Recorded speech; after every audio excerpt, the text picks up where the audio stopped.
Vamos abrir a palavra do Senhor na segunda carta de Paulo aos Coríntios, capítulo 5, verso 1 até o versículo 10. Do verso 1 até o verso 10, nós vamos completar o que Paulo vinha falando no capítulo 4, como os irmãos estudaram semana passada, do verso 1 ao 18, onde o irmão Spencer, seminarista, ele pôde expor o capítulo 4 para os irmãos, e hoje nós encerraremos essa parte essa conclusão, esse clímax que Paulo vai chegar em relação à vida terrena e à glória que Deus tem preparado para os eleitos. No capítulo 5, verso 1 diz assim: Sabemos que se a nossa casa terrestre deste tabernáculo se desfizer, temos da parte de Deus um edifício, casa não feita por mãos, eterna nos céus. E por isso, neste tabernáculo, gememos, aspirando por sermos revestidos da nossa habitação celestial.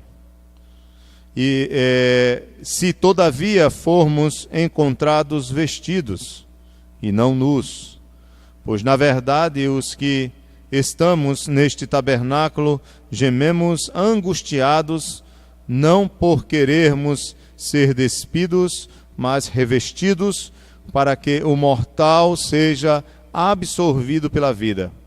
Ora, foi o próprio Deus quem nos preparou para isto, outorgando-nos o penhor do Espírito. Temos, portanto, sempre bom ânimo, sabendo que, enquanto no corpo estamos ausentes do Senhor, visto que andamos por fé e não pelo que vemos. Entretanto, estamos em plena confiança, preferindo deixar o corpo e habitar com o Senhor. E por isso que também nos esforçamos, quer presentes, quer ausentes, para lhe sermos agradáveis, porque importa que todos nós compareçamos perante o tribunal de Cristo, para que cada um receba segundo o bem ou mal que tiver feito por meio do corpo. Amém. Vamos orar, deixe sua Bíblia aberta e vamos pedir a graça do Senhor sobre nossas vidas. Senhor, obrigado, Senhor, pela Tua palavra.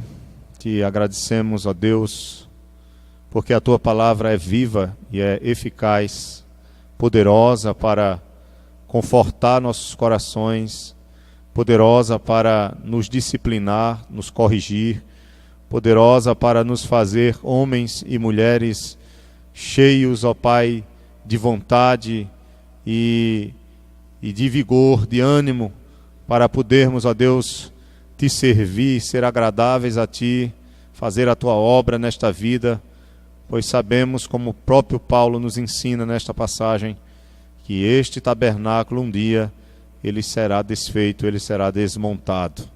E nós Te louvamos, ó Deus, que nesta noite a Tua palavra venha encontrar lugar em nosso coração, não porque nós somos bons, perfeitos ou melhores do que os outros, mas porque pedimos a Ti, Senhor, que a Tua graça, que o Teu poder, que Teu Espírito faça com que essa palavra gere vida em nós, transformação em nós, para a glória do Teu santo nome. Nós Te pedimos e Te agradecemos, em nome de Jesus. Amém.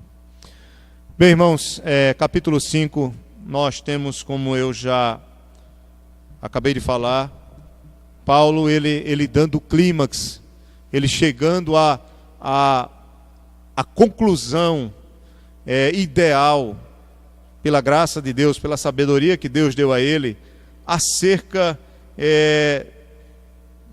do fato do crente ir habitar com o Senhor, do fato do crente ser revestido com essa glória que ele fala no capítulo anterior.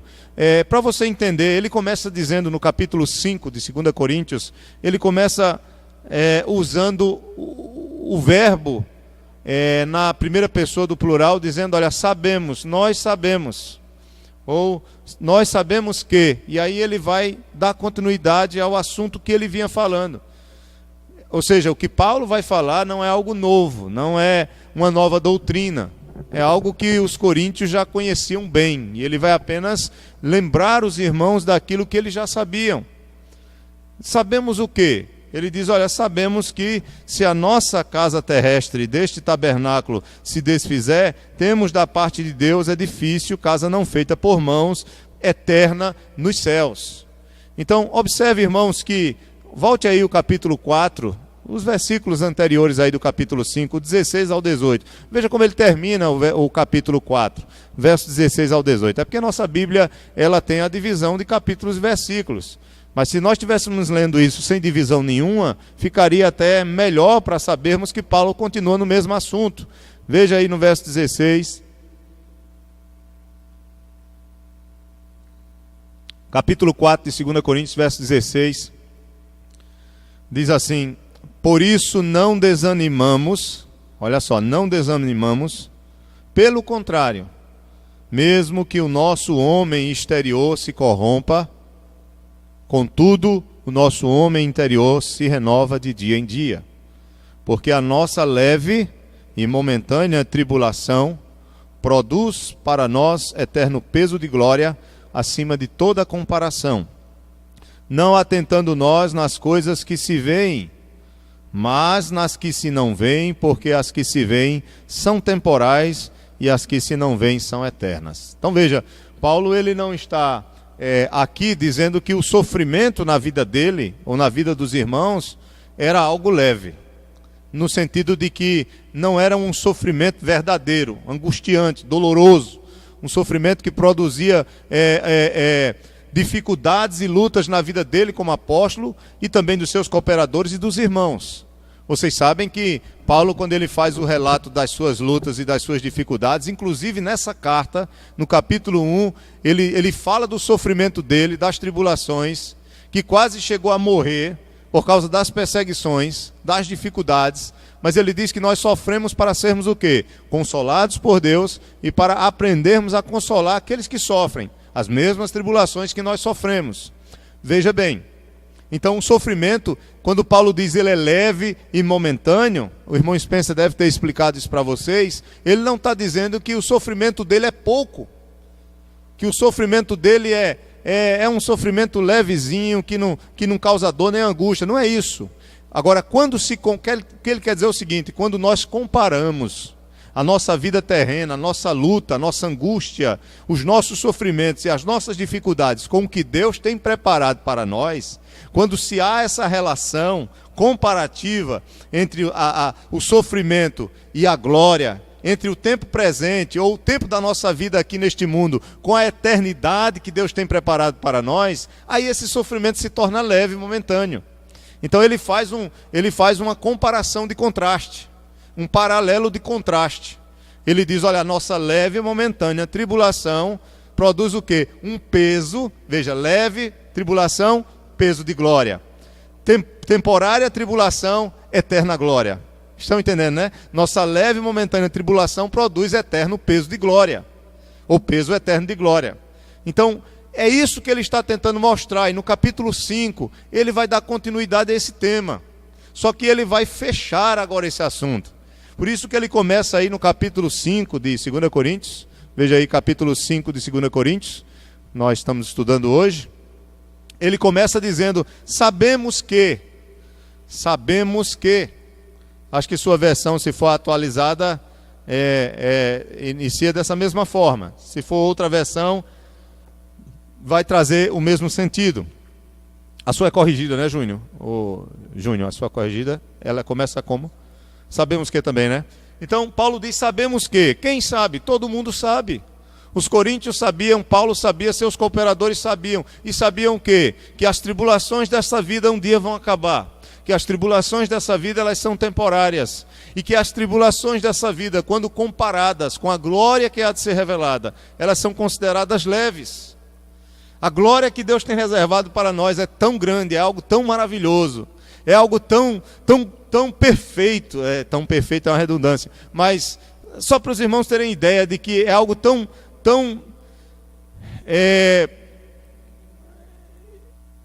imensurável que Paulo diz, olha, é leve. A nossa tribulação, por maior que seja, quando comparado ao céu, à eternidade que Deus tem reservado para nós, ela é leve. Então, são palavras de conforto. Esse texto é um bom texto para se usar, por exemplo, numa cerimônia fúnebre.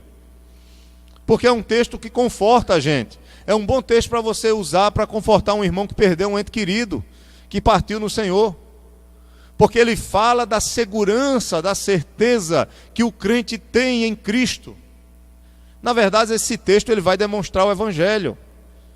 Porque ele vai dizer que o homem está morto ou vai morrer. Ele vai dizer que há vida e que a vida é em Jesus Cristo, ele que destrói o poder da morte. E ele vai dizer que essa vida ela é eterna. Então, enfim, de maneira assim, bem clara, Paulo fala do Evangelho aqui. E ele começa dizendo, olha, sabemos que a nossa casa terrestre, deste tabernáculo, se desfizer, temos da parte de Deus um edifício, casa não feita por mãos, eterna nos céus.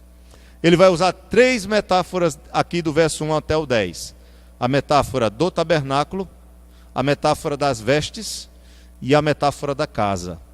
Embora da casa ela não fique muito clara no verso 8 na nossa versão, porque a nossa versão já traduz dizendo corpo.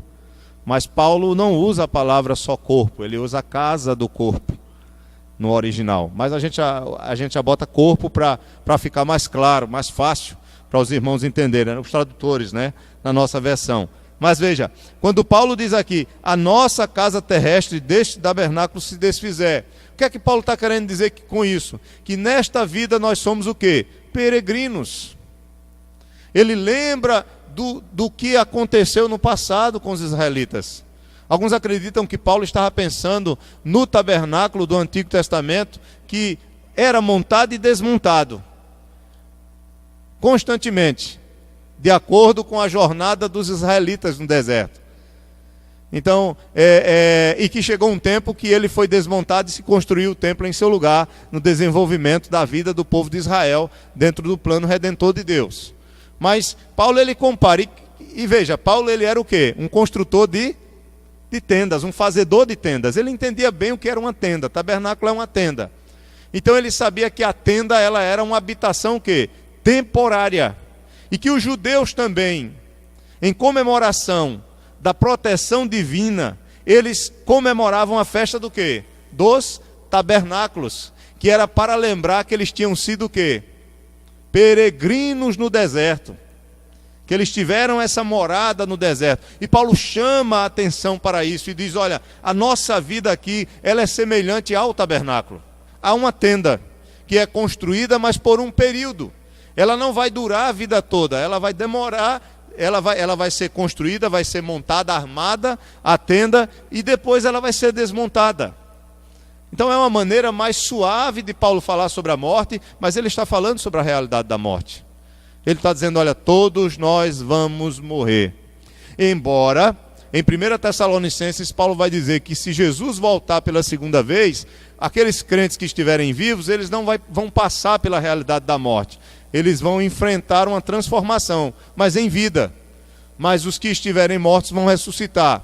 Os crentes vão ressuscitar primeiro e depois os ímpios. E os crentes que ressuscitarem, o que eu quero que vocês fixem é que Paulo ele diz, olha, essa tenda um dia ela será desmontada. Lembra? A nossa leve e momentânea tribulação, ela um dia vai acabar. A nossa vida terrena um dia vai terminar. Essa tenda que foi montada um dia, a data do seu nascimento, ou a data da própria gestação da sua mãe, a vida que você tem, a vida que você recebe de Deus, se começa a contar desde a sua geração ou gestação no ventre, ou se começa a contar desde que você saiu do ventre, essa tenda tem um dia determinado para ser desmontada. E o Salmo 139 diz que Deus estabeleceu esse tempo. Ninguém vive uma vida para sempre neste mundo. É isso que Paulo está dizendo. Estejam atentos a isso. Mas por que Paulo está falando sobre isso? Para trazer conforto aos irmãos. Porque ele tinha entrado nesse assunto. Havia tribulação, havia sofrimento. talvez muitos irmãos já tinham morrido pela fé, e Paulo vai dizer aqui, olha, mas se esse tabernáculo se desfizer, esse tabernáculo que é temporário, nós temos uma casa que não vai se desfazer mais nunca, é uma casa que é eterna, e ela é diferente, não se desfaz porque ela não é feita por mãos humanas. Ele faz esse contraste, é Deus quem nos dá, é Deus quem faz, é Deus quem realiza, tudo isso é Deus quem faz. Deixa marcado aí em 2 Coríntios 5, e vá para 2 de Pedro 1, 2 de Pedro 1, vamos ver o que é que Pedro também fala sobre isso, em relação ao tabernáculo, usando o tabernáculo como uma metáfora do corpo dele, desse corpo físico, dessa vida física, da vida terrena, serve para tudo isso. E no capítulo 1 de 2 Pedro, verso 13 e verso 14,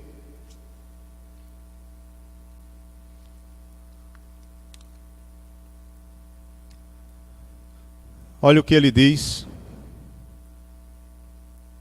Verso 13 e 14, Pedro diz: também considero justo, enquanto estou neste tabernáculo, ou nesta tenda, despertar-vos com essas lembranças, certo de que estou prestes a deixar o meu tabernáculo, como efetivamente nosso Senhor Jesus Cristo me revelou. Então Pedro também usa a metáfora, ou a figura do tabernáculo, da tenda, para se referir ao seu corpo, ou, de modo geral, a vida aqui na terra. Então Paulo vai usar essa mesma figura e vai dizer: irmãos, nós sabemos porque Jesus Cristo nos prometeu, sabemos porque Paulo já tinha tratado esse assunto com os irmãos coríntios, sabemos que esse corpo um dia ele vai se desfazer, esse corpo um dia ele vai virar pó, a nossa vida terrena aqui ela vai se desmontar, ela vai terminar, mas isso não é o fim. Interessante que esse texto também combina bem direitinho com o que Jesus promete em João 14, né? Não se turbe o vosso coração, vocês lembram? João 14, 1. Não se turbe o vosso coração, credes em Deus, crede também em mim. Na casa de meu Pai há muitas moradas. Se não tivesse, eu vos teria dito, pois vou preparar-vos lugar, para que onde eu estiver, estejais vós também comigo, e eu vos receberei para mim mesmo. Então Jesus, ele nos promete essa casa.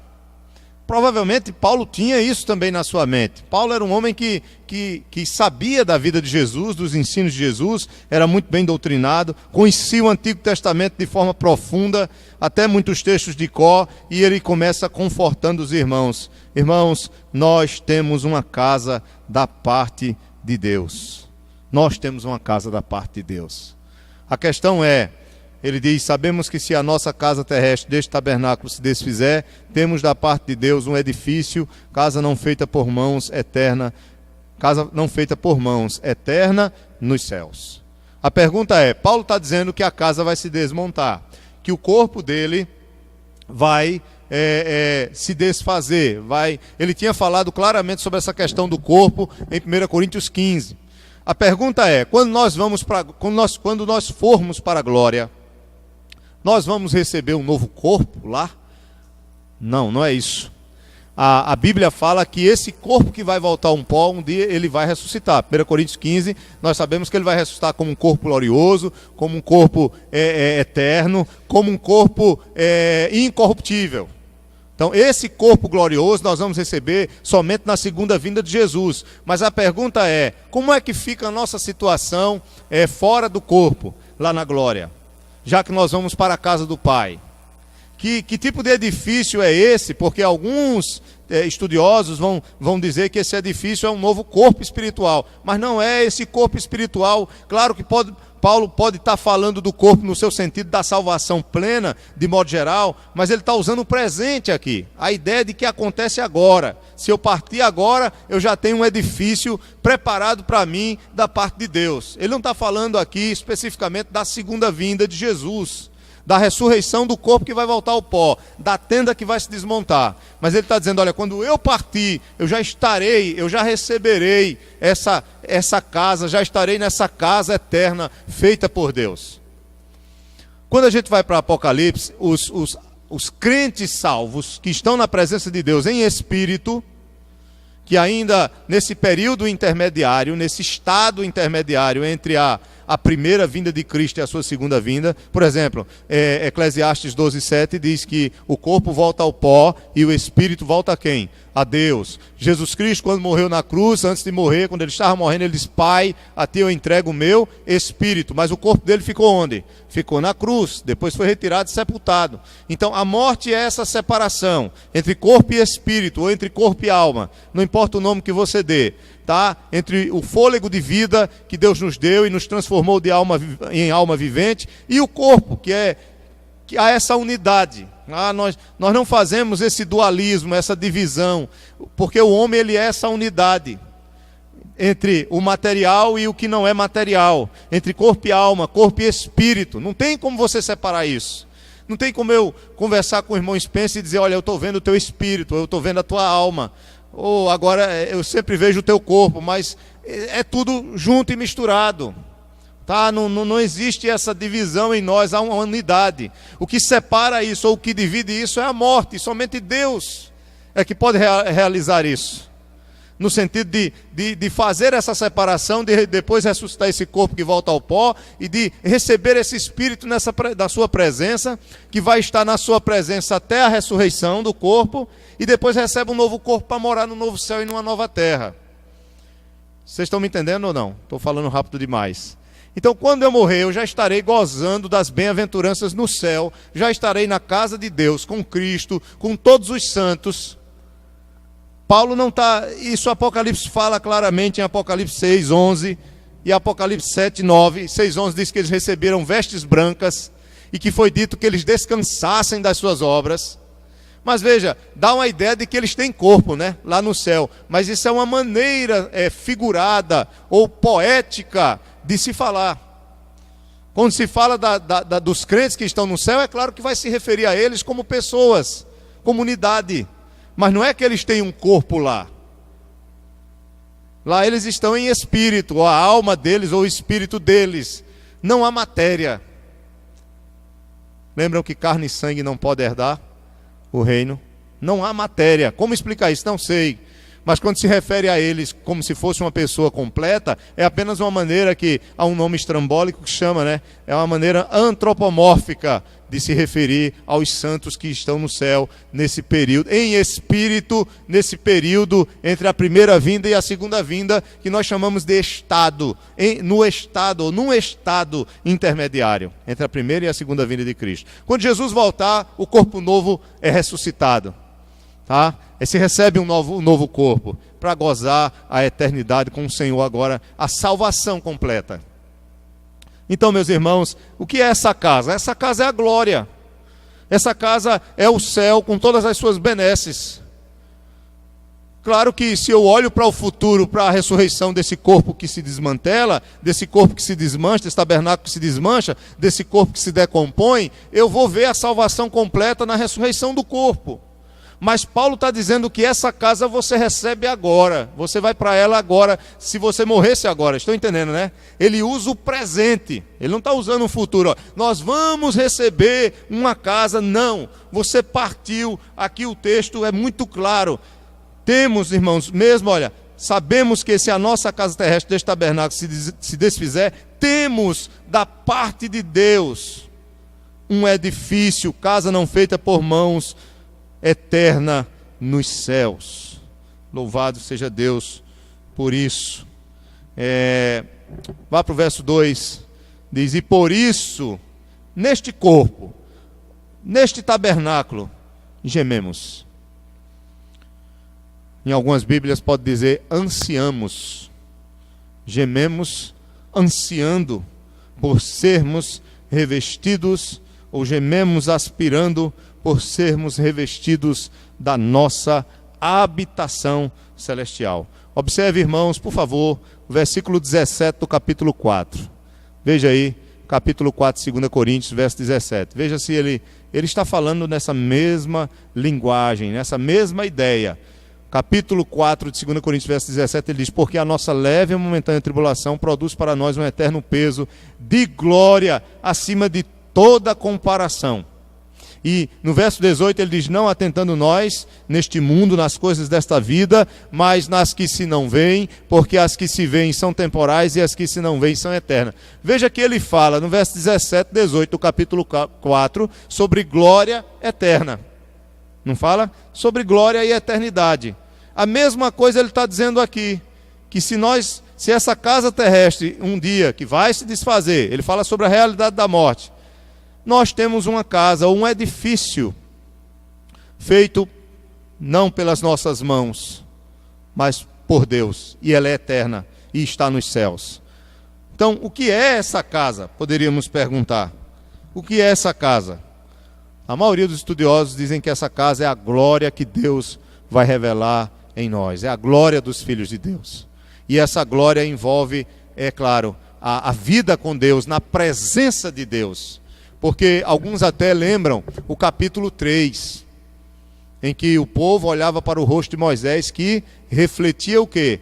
A glória da primeira aliança, pelo fato dele estar na presença de Deus, ficar um período lá no monte, e toda vez que Moisés falava com Deus, ele tirava o véu do seu rosto, e quando ele aparecia para o povo de Israel, ele tinha que colocar o véu, porque o rosto de Moisés refletia a glória de Deus.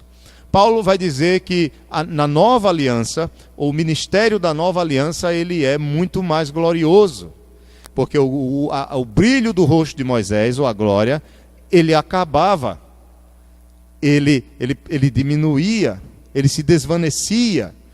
E o povo, mesmo assim, ainda tinha medo de se aproximar desse brilho por causa de seus pecados.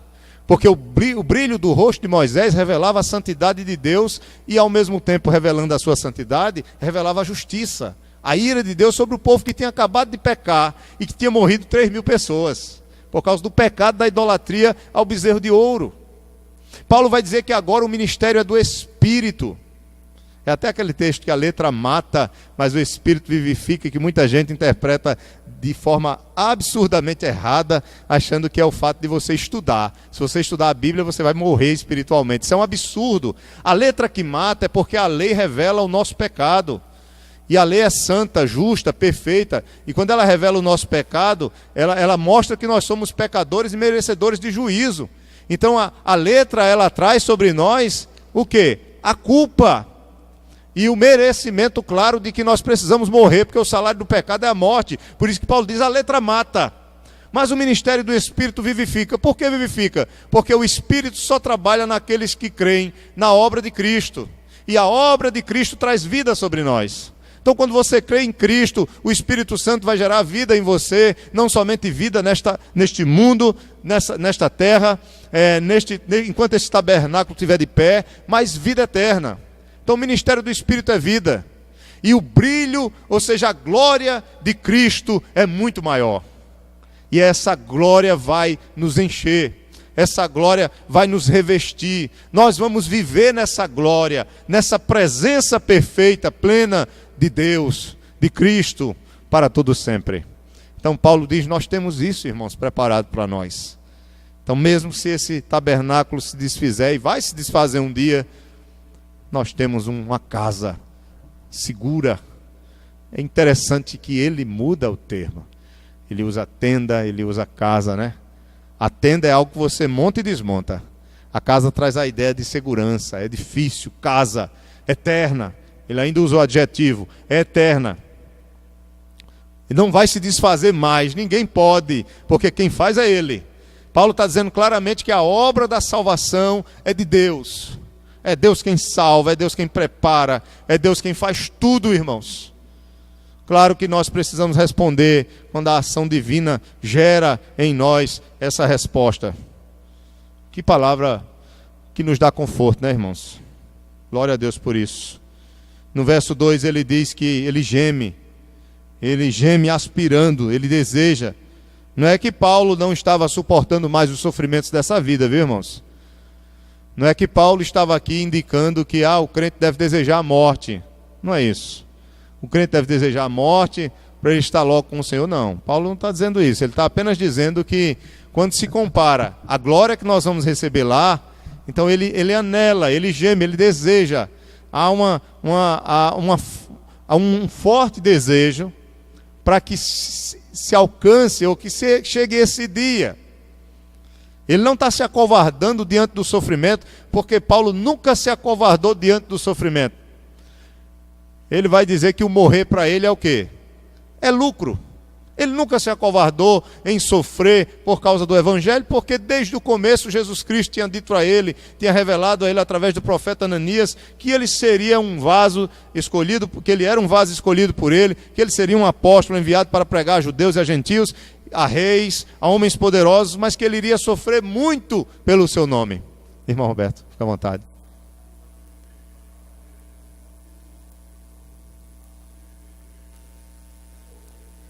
Naquela época ainda muito mais, havia esse gemido, né? Por causa do sofrimento também, por causa das perseguições, é verdade, havia sim. Mas quando Paulo fala aqui, ele fala mais com o fato de querer que aconteça logo esse momento maravilhoso de querer se encontrar com Jesus, de estar na presença dele, de ver a sua glória e de ser revestido com essa glória. É parecido com o que ele diz lá em Filipenses.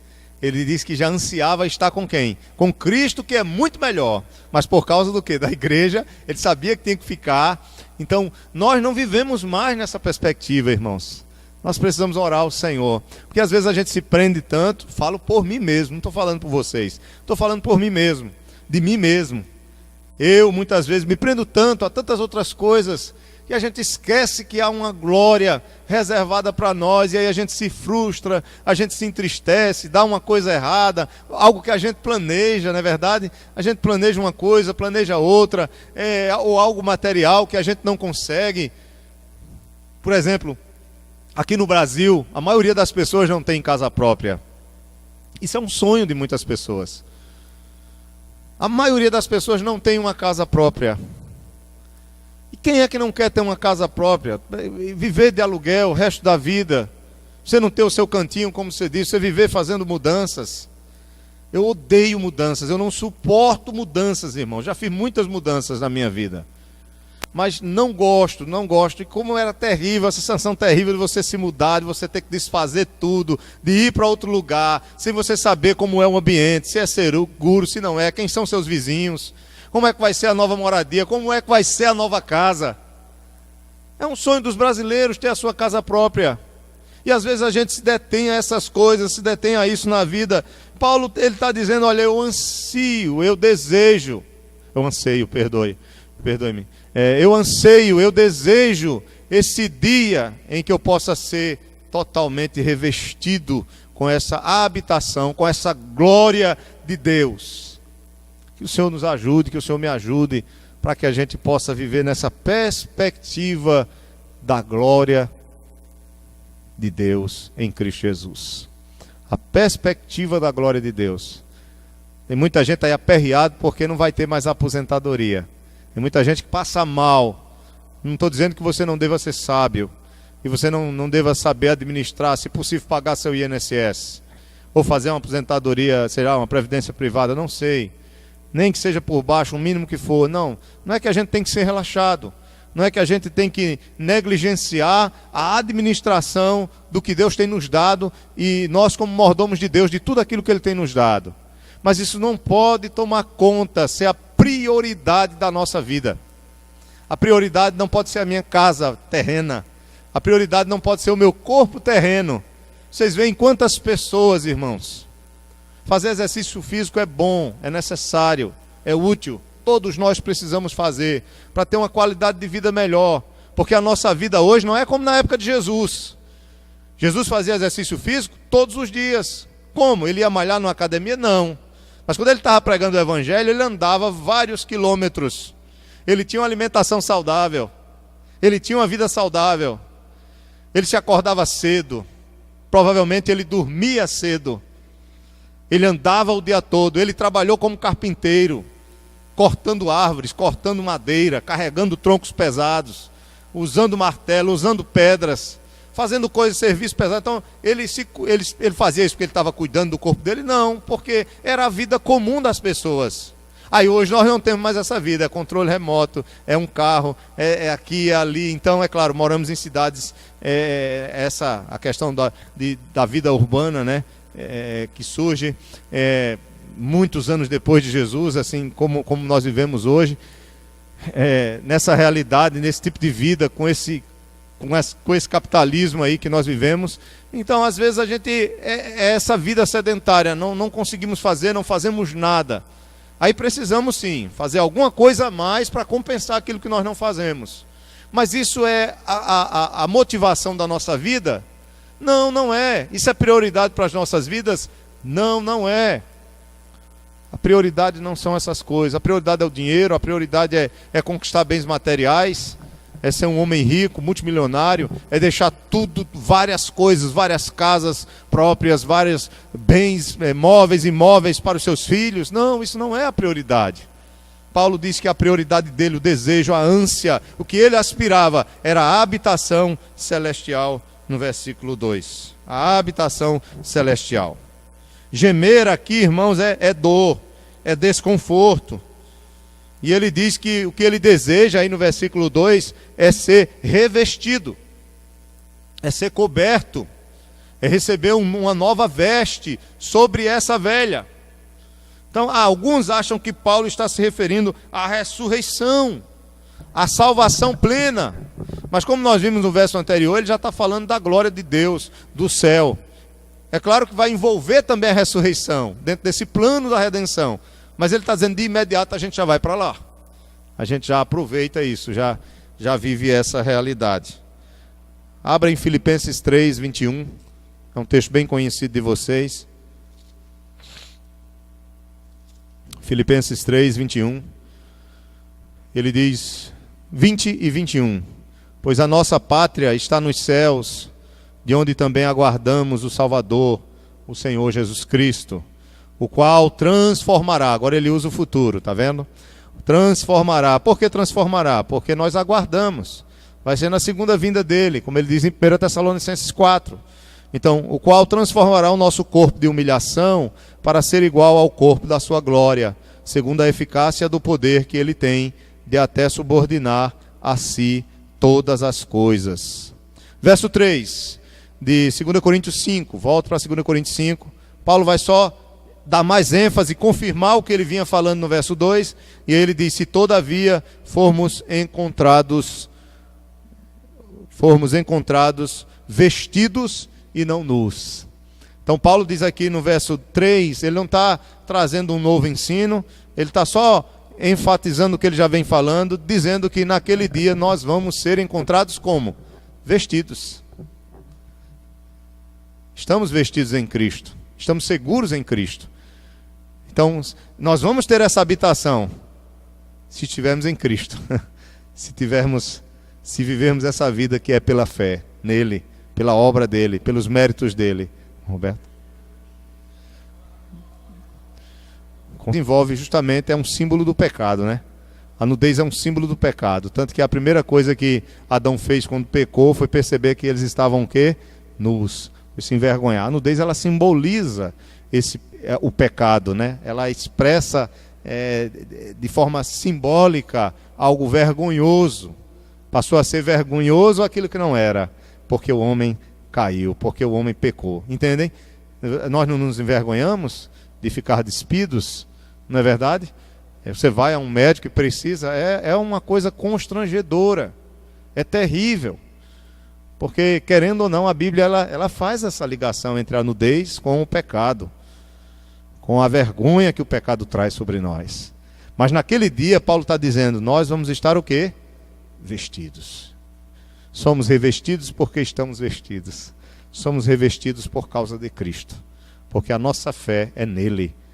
É claro que ele está continuando o assunto. Observe aí, capítulo 4, o irmão Spencer falou sobre isso. Veja o que ele diz aqui no verso 6. Verso 6. Foi isso que aconteceu conosco. Por isso que ele traz essa segurança de que estamos vestidos, vamos viver essa glória que Deus tem preparado para nós. Versículo 6 do capítulo 4, ele diz: porque Deus, que disse, das trevas resplandecerá a luz, ele mesmo resplandeceu em nosso coração para a iluminação do conhecimento da glória de Deus na face de Cristo. Então Paulo está dizendo aqui que através da pregação do Evangelho, e o Evangelho revela Cristo como Salvador, Deus iluminou o coração dele, como iluminou também o nosso coração, para nos fazer enxergar quem? A própria glória de Deus na pessoa de quem? Na pessoa de Jesus Cristo, nosso Salvador.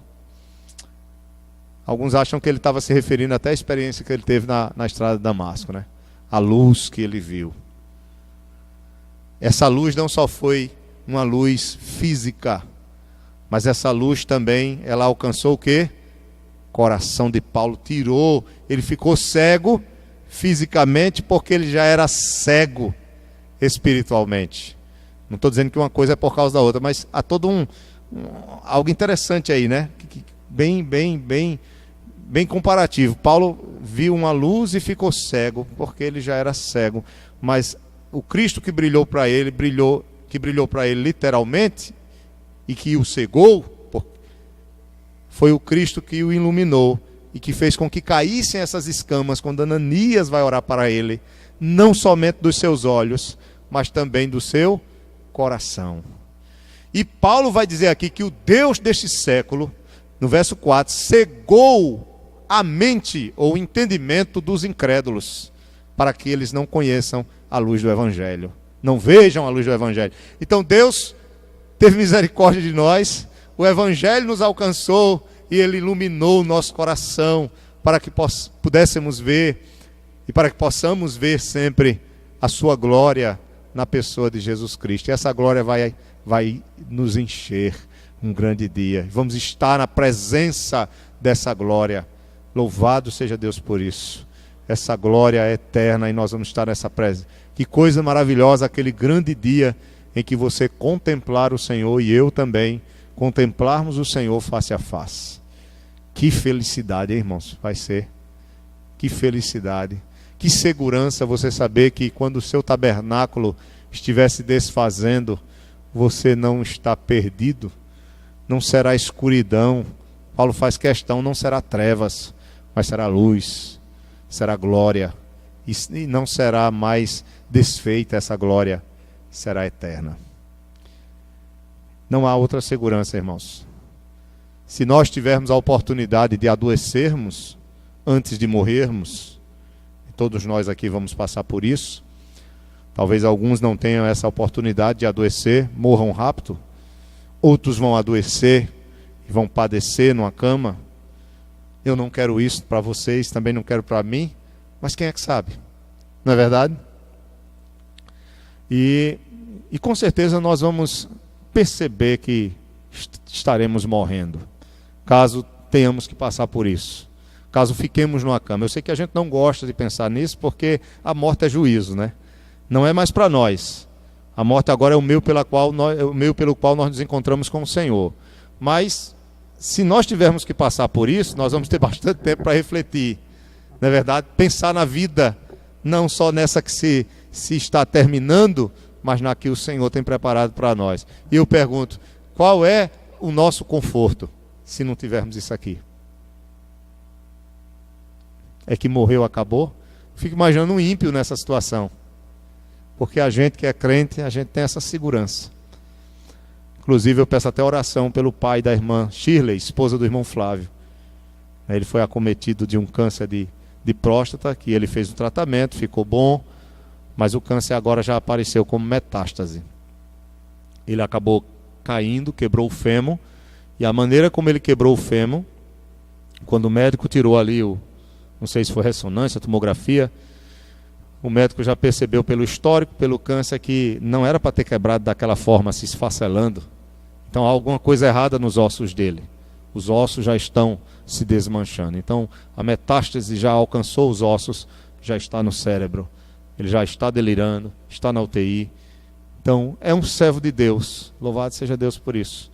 O que é que a gente pede? Que o Senhor conforte, né? Que o Senhor alivie a dor. E que o Senhor tenha misericórdia para que ele esteja confortado, e nós sabemos que Deus vai fazer isso. Deus vai fazer isso, irmãos. Tenha certeza disso, que todos os filhos de Deus são consolados por Ele nos momentos mais difíceis da sua vida. Talvez olhando para nós mesmos agora, a gente não se veja em condição de passar por isso, de forma alguma, mas é graça de Deus. Diga, irmão Josadac. O verso 3. O verso 13, sim, pois não. E não somos como, do verso 5, né? Do capítulo 5, verso 13, ele diz: porque se enlouquecemos é para Deus, e se conservamos o juízo é para vós outros. Sim.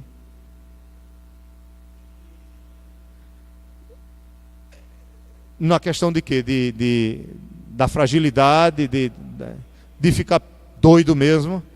Não, ele não está falando aqui literalmente que vai enlouquecer. Mas a loucura aqui é o fato, se você observar o que ele vem falando anteriormente, né, ele diz: olha, nós não estamos nos recomendando, no verso 12, a vós outros, pelo contrário, damos-vos o ensejo de vos gloriares por nossa causa, para que tenhais o que responder aos que se gloriam na aparência e não no coração. Aí ele está dizendo: olha, isso pode até parecer uma... Não é que a gente, porque agora a gente está pedindo para vocês olharem para a nossa vida, que nós estamos achando que estamos perdendo nosso juízo, a consciência de que é por causa de nós mesmos, é porque nós somos os tais. Tá entendendo? Ele diz: não é por causa disso. Quer falar, irmão Cleiton, alguma coisa? Não, irmão Spencer, quer falar? Não é por causa disso, não é... Porque o que é que acontecia? Os falsos mestres estavam... Veja que nessa carta, Paulo vai defender seu ministério. Então, os falsos mestres estavam denegrindo o apostolado de Paulo. E Paulo ele chega agora e diz: olha para a vida deles e olha para a nossa. Olha para a nossa vida, vocês vão ter o que falar e o que responder a eles, olhando para a maneira como nós vivemos. E aí ele diz: olha, porque se enlouquecemos é para Deus, e se conservamos o juízo é para vós outros. Pois o amor de Cristo nos constrange, julgando nós isto: um morreu por todos, logo todos morreram, né? Então essa loucura aqui é no sentido dele chamar muito mais a atenção para ele nesse momento, na glória, embora ele saiba que a glória é de Cristo. Tanto que ele vai dizer: ele morreu por todos, a glória é dele. Mas se for comparar nossa vida com a desses falsos mestres, vocês vão ver que há uma diferença muito grande. Pode usar isso como resposta, ele está dizendo. Mostra a vida da gente a eles. Como ele diz aqui, né? Para que tenhais o que responder aos que se gloriam na aparência e não no coração. Esses que se gloriam na aparência, compara a vida deles com a nossa, a você ver.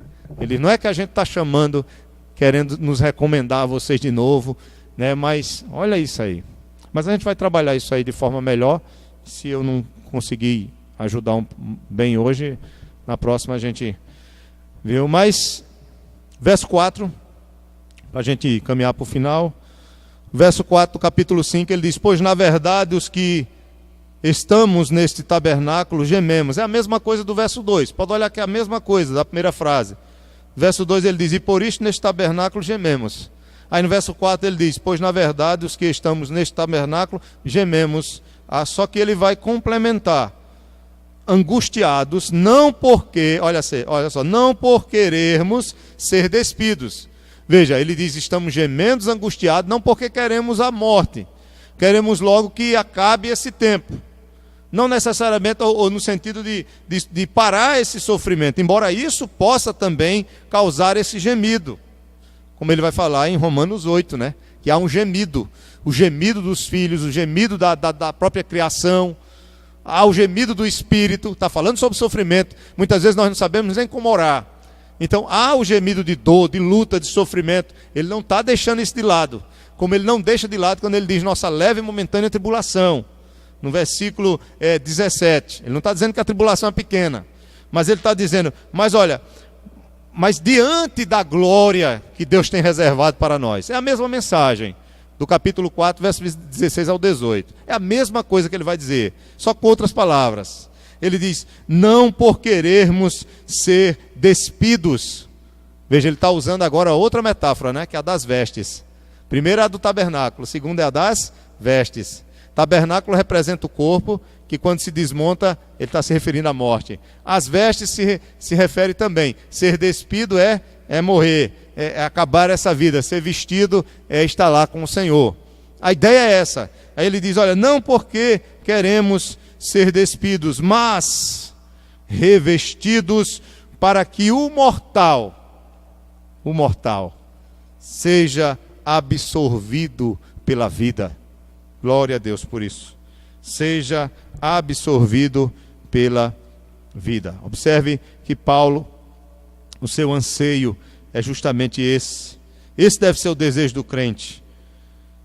Por que nós vamos ser absorvidos pela vida? Quem é a vida? A vida é Cristo. A vida é ter comunhão com Deus e com Ele. Essa é a vida eterna, a comunhão perfeita. E quando é que nós vamos ter essa comunhão perfeita? Quando estivermos lá na glória, sem pecado. Vamos ter essa... E o Espírito Santo está nos preparando justamente para isso.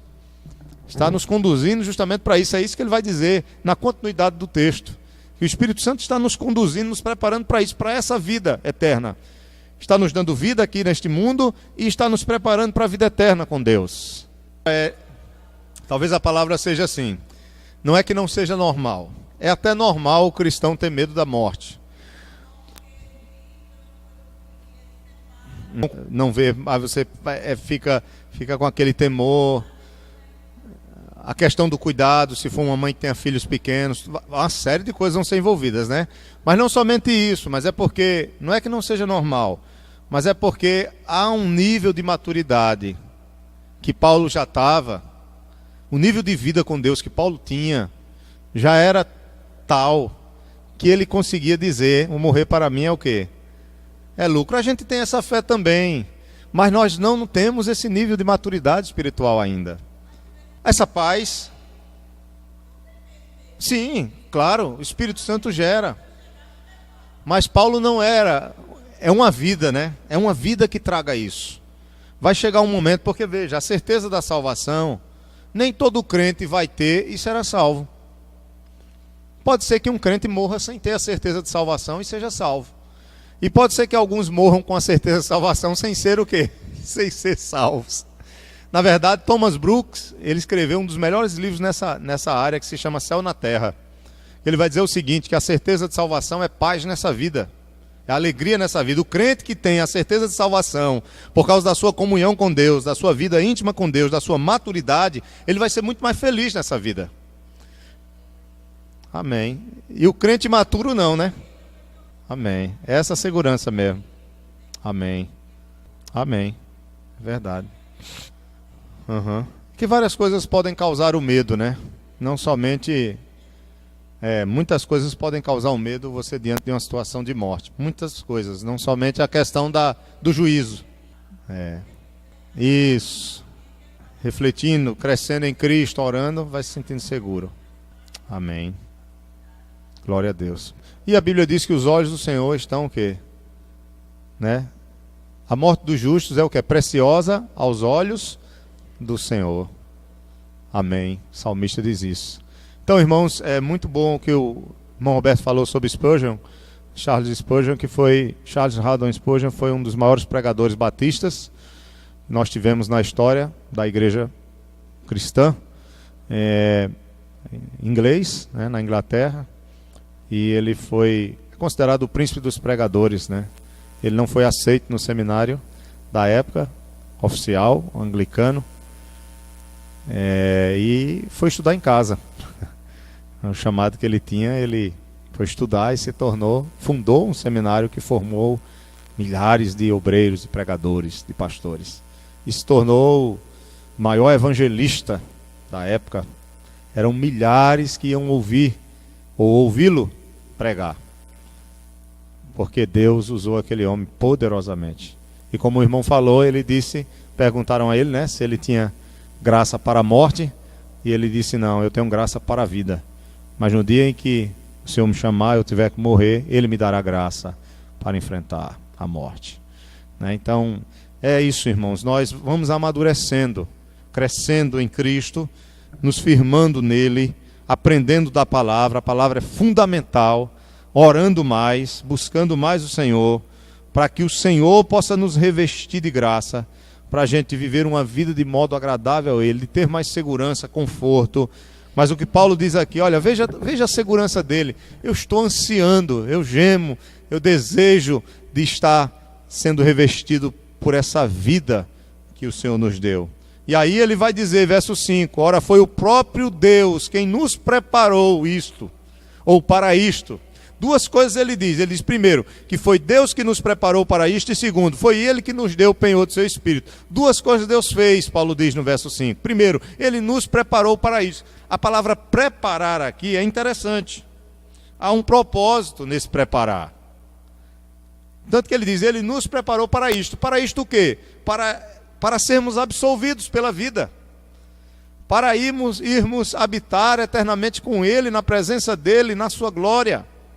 Então foi Ele, a palavra preparou no grego, quer dizer justamente o fato de que alguém está trabalhando com você ou em você, como um mestre discipula o seu discípulo.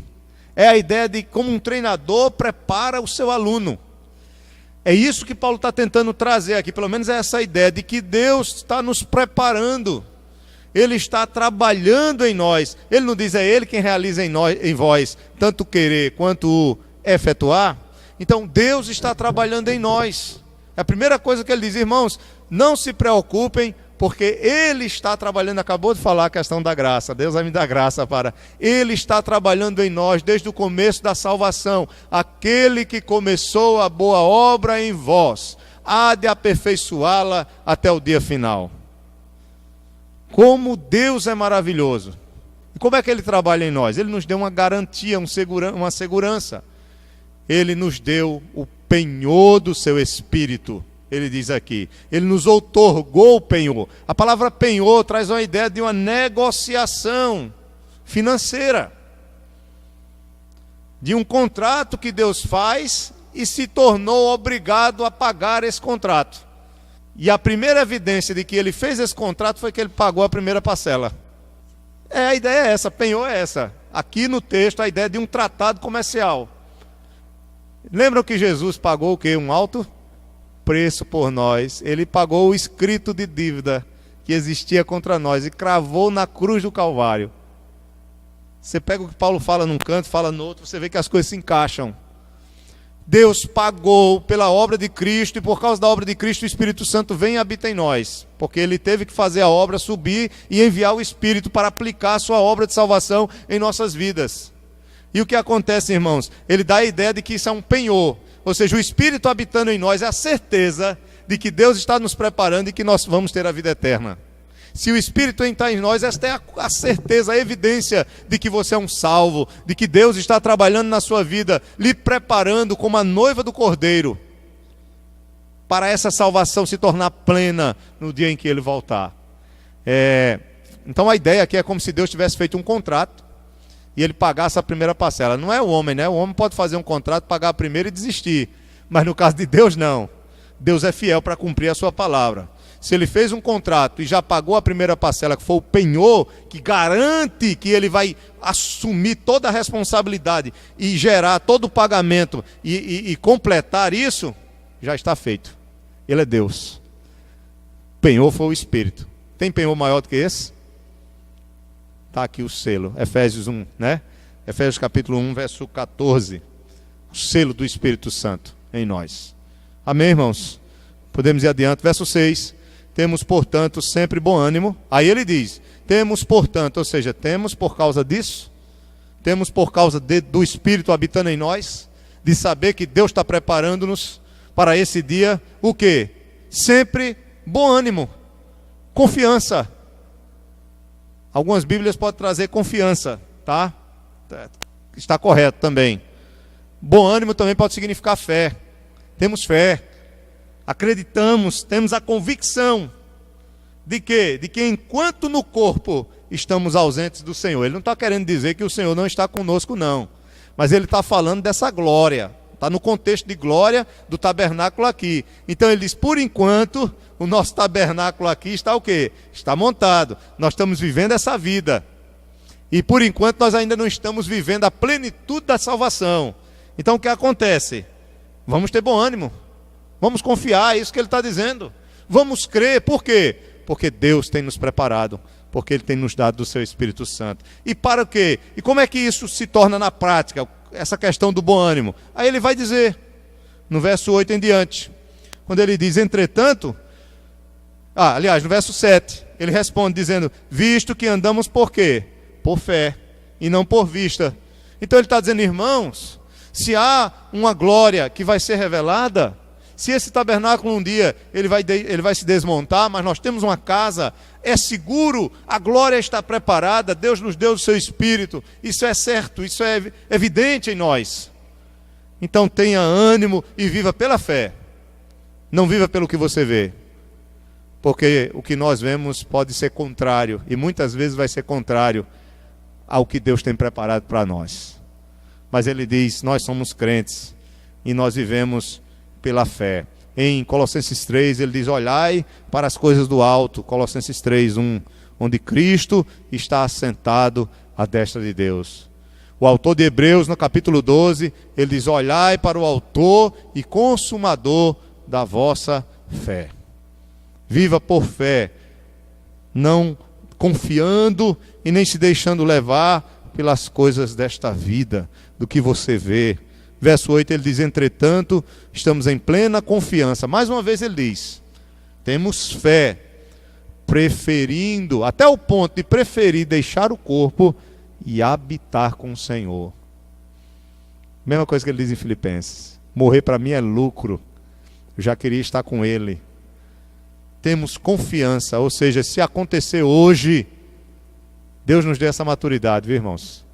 Deus nos dê essa graça, para a gente crescer ao ponto de dizer como Paulo, se o Senhor quiser me levar hoje, me leve, que estou seguro, né? Estou seguro.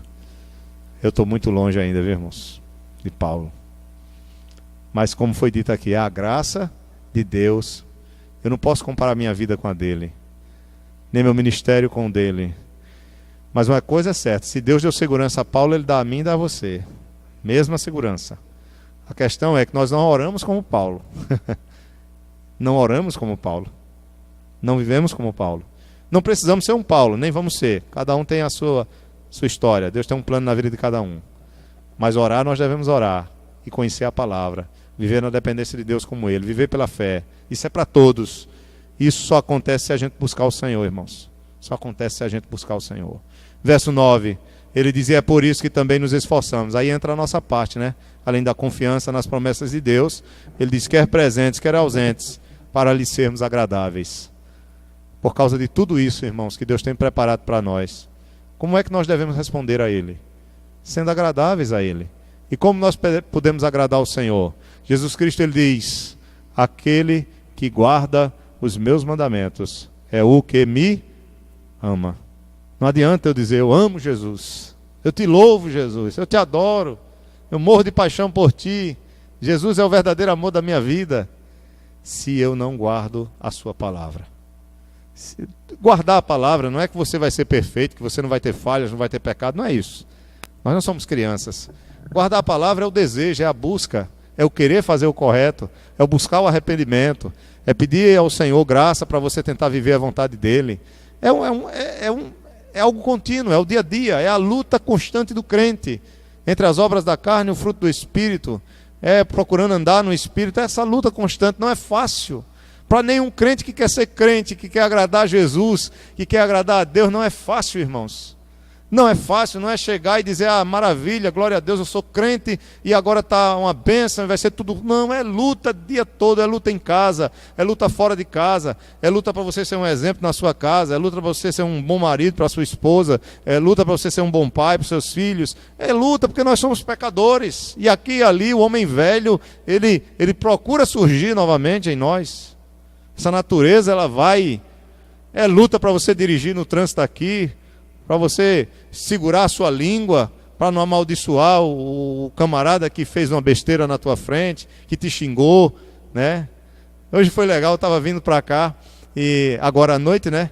E eu não sabia, mas eu sempre pego muita poeira na rua onde eu moro, e quando a gente vai sair no carro, eu não vivo dirigindo, Então, os irmãos sabem que o nosso trabalho é mais estudando, é isso, é uma hora ou outra que sai de carro para vir à igreja, resolver alguma coisa da igreja ou outra, uma visita, um aconselhamento aqui. Então, é isso, não usa o carro constantemente.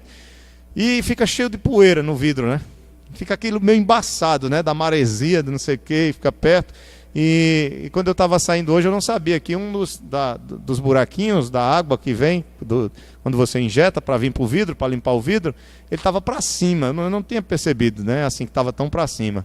E vi um motoqueiro atrás de mim e eu não tinha percebido. E eu apertando lá, e parece que estava molhando o motoqueiro lá atrás, né? Porque aquilo é um jato e o carro vai andando, você vai... Vira um chuveiro, né? O carro vai jogando para cima e vai andando e o motoqueiro atrás se molhando, e eu sem saber. Aí passou aquela moto por mim buzinando. Era um entregador de pizza, alguma coisa assim. Buzinando, bibibi. Eu digo, eita, será que eu dei um trancão nesse rapaz?